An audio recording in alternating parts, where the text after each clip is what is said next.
Om Swastiastu, warganet yang beriman. Kali ini saya akan melanjutkan membacakan tentang Bapa Dalem. Masih sekitar kedatangan Ide dan yang Nirarta di Bali.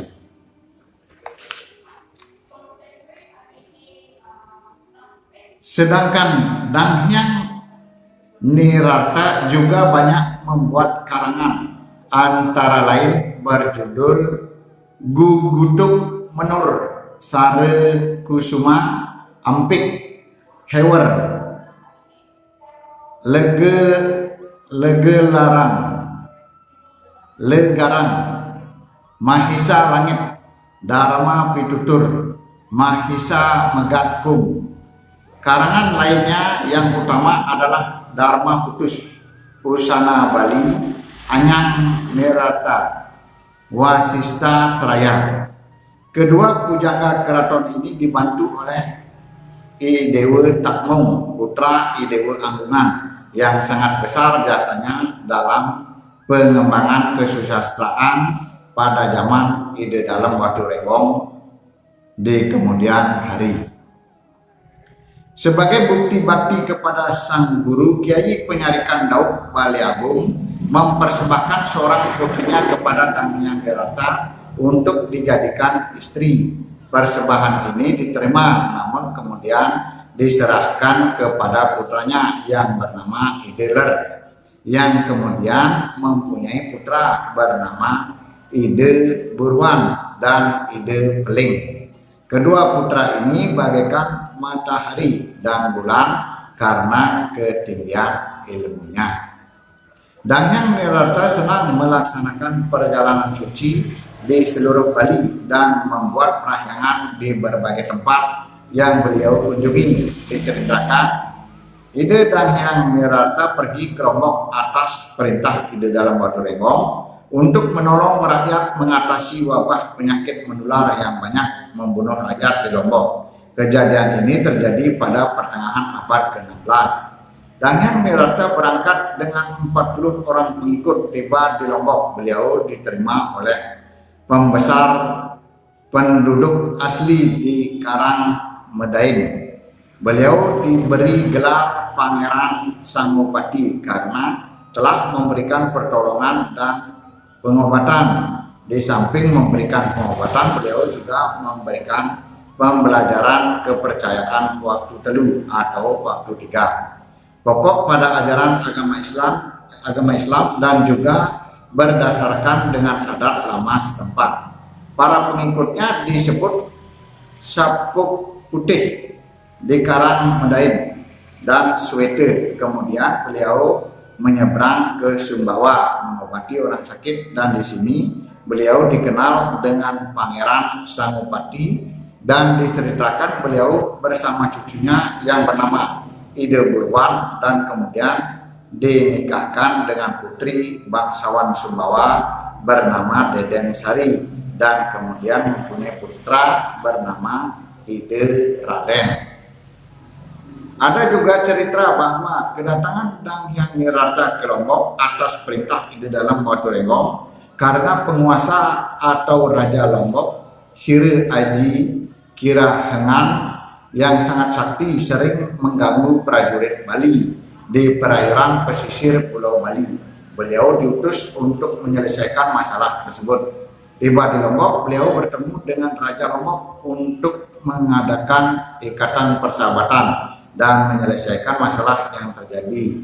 Namun ditolak. Beliau mengeluarkan kutukan kepada penguasa Lombok agar surut dan hancur kebesarannya karena tidak mau menerima keinginan yang baik untuk bersahabat. Dan yang Nirata kembali pulang. Demikian perjalanan spiritual dan yang Nirata atau juga dikenal dengan nama dan yang Dwijendra atau lebih terkenal lagi dengan nama Ide Pedanda Sakti Waludahu. Mulai dari Jawa Timur hingga menjadi Bagawanta Kerajaan Bali di Gergel. Setelah beliau lanjut usia dan sebelum beliau menuju Swargaloka, beliau memberikan wejangan dan membagikan warisan beliau kepada semua para putra beliau. Diceritakan Dang Hyang Nirata membagikan harta warisan berupa tanah, emas, permata, uang kepeng, sarana kependetaan, pustaka lontar dan alat tulis pangrupa serta rakyat pengiring di hadapan Ide Dalam Watu Renggong dan Patih Utama. Para putra dipersilahkan untuk mengambil harta warisan tergantung keinginan masing-masing para putra. Ternyata Ide Putu Kidul yang sebagai pemilih terakhir dan hanya mendapatkan sisa pilihan berupa pustaka lontar, alat pengerupa, sarana kependetaan, sedangkan warisan tanah, emas, permata, uang, dan pelayan telah habis diambil oleh saudaranya. Diceritakan kemudian Empu Kidul yang nantinya menjadi pendeta yang pintar dan sakti. Sekarang diceritakan para putra yang ditinggalkan semuanya telah melaksanakan dharmanya, melakukan kewajiban sebagai seorang pendeta. Tidak ada kekurangannya sebab telah menerima petuah dari almarhum Sang Maha Pendeta. Hai anakku sekalian, anakku semua harus disucikan sebagai pendeta oleh kakakmu Wayahan Kuluan. Sekarang kamu sekalian, selain sebagai putraku juga menjadi guru besi, cucu penganut Dharma. Beliau juga menyampaikan di sama, ini anakku sekalian, engkau semua tidak boleh menyembah si Patapan, sebab ia dilahirkan dari ibu berkasta Sudra. Para putra sebagai keturunan Dang Hyang Nirata mentaati semua bersama beliau. Dang Hyang Nirata mempunyai 6 orang istri yang dinikahi sewaktu masih di Jawa maupun setelah tinggal di Bali. Istri pertama adalah Dyah Komala atau Ide Pedanda istri Mas Putri dari Ide Hyang Aswamba dari Geria Mas Kemenuh Daha Jawa Timur yang menurunkan Brahmana Kemenuh di Bali. Mempunyai 2 orang putra putri yaitu Ide Ayu Suwabawa dan Ide Kulwan. Keduanya ikut ke Bali. Ide Ayu Suwabawa atau Ide Hyanging Salage kemudian sebagai Batari Melanting dipulaki, ide keluan atau ide pedanda keluan atau ide pedanda kemenuh atau juga bernama ide pedanda Wiraga Sandi yang ikut ke Bali dan melanjutkan menuju ke Kayu Putih, Banjar Ambangan Buleleng, dan mempunyai 5 putra, yaitu ide pedanda Sakti Bukian, ide pedanda Sakti Murah Pemade, ide pedanda Sakti Kemenuh, ide pedanda Sakti Bukit, dan ide pedanda Sakti Katandan. Istri kedua ide dan yang Nirata bernama Diah Sanggawati atau Diah Kemaladewi atau Idastri Pasuruan, putri dari dan yang Panawasikan di Pasuruan, Jawa Timur, yang kemudian menurunkan Brahmana Manuabe di Bali. Dari istri kedua ini beliau memiliki 4 putra, yaitu Ide Kuluan yang tetap tinggal di Jawa, Ide Wetan atau Ide Wiyatan yang juga tetap tinggal di Jawa, Ide Lor dan Ide Ler. Keduanya ikut ke Bali. Ide Lor mempunyai 2 orang putra, yaitu Ide Pedanda Sakti Mambal dan Ide Pedanda Sakti Batu Lumbang. Ide Ler atau Ide Pedanda Sakti Manuabe mempunyai banyak putra dari banyak istri. Dengan istri pertama, Putri Bajangan, berputra seorang bernama Ide Bajangan atau Ide Pedanda Bajangan. Dengan istri kedua, Putri Abah, berputra seorang, yaitu Ide Pedanda Sakti Abah atau Ide Pedanda Lering Gunung, berpeseraman di Bukit Abah, Besan Dawan Kelungkung, yang kemudian pindah ke desa Bajing Akah Kelungkung.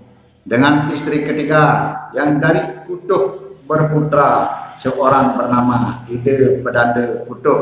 Dengan istri lainnya, putri dari Kiai Penyarikan Dauh Bali Agung, mempunyai 2 orang putra bernama Ide Buruan atau Ide Pedanda Sakti Manuabe dan Ide Peling atau Ide Pedanda Peling. Dengan istri dari Goang mempunyai 3 putra, yaitu Ide Pedanda Tegar Suci, Ide Pedanda Panida dan Ide Manuabe. Dengan istri dari Tianyar mempunyai seorang putra bernama Ide Pedanda Tianyar. Ide Pedanda Tianyar mempunyai putra putri, Ide Pedanda Kekeran menjadi Bagawanta di Buleleng. Ide Pedanda Tianyar dari Ibu Jati Karangasem yang kemudian menurunkan Brahmana Pidada, dan yang putri Ide Ayu Pasuruan dan Ide Ayu Laksmi dikatakan. Ide Ler juga mempunyai istri dari Sumbawa.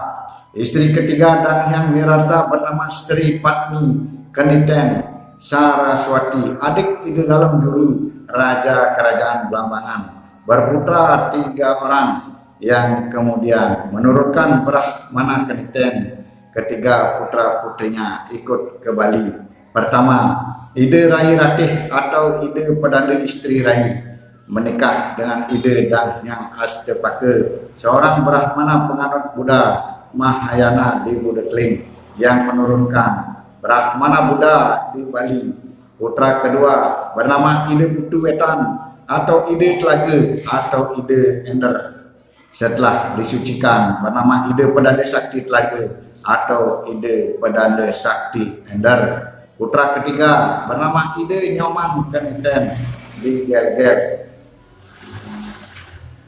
Ide Telaga dengan Ide Bukabe diberikan tugas sebagai juru gelung atau penata rambut dan hiasan kepala raja, dan juru sembar atau menyemburkan borek untuk Ide Dalam Bekung. Ide Pedanda Sakti Telaga mempunyai seorang putra bernama Ide Pedanda Sakti Telaga Tawang, yang membangun pura taman Pancaka Tirta di Geria Jumpung Kamasan.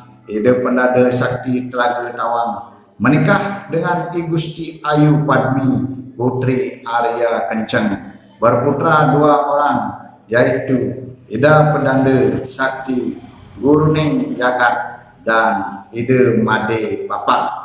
Ide Pedanda Sakti Guruning Jagat berputra 5 orang, yaitu Ide Pedanda Sakti Gusti yang membangun pura penataran Batu Lepang, Panyungsungan Brahmana Keniten, Ide Pedanda Made Keniten, atau Ide Pedanda Sakti Datu, Ide Pedanda Nyoman Badesa yang pindah ke Banjar Sunyi Sanur sebagai dukun, Ide Pedanda Ketut Mesinjang atau Mas Ginepeng, dan Ide Pedanda Gede Jumpung yang pindah ke Geria Pasakan Tabanan. Begitu dulu warganet sekalian. Nanti selanjutnya saya masih membacakan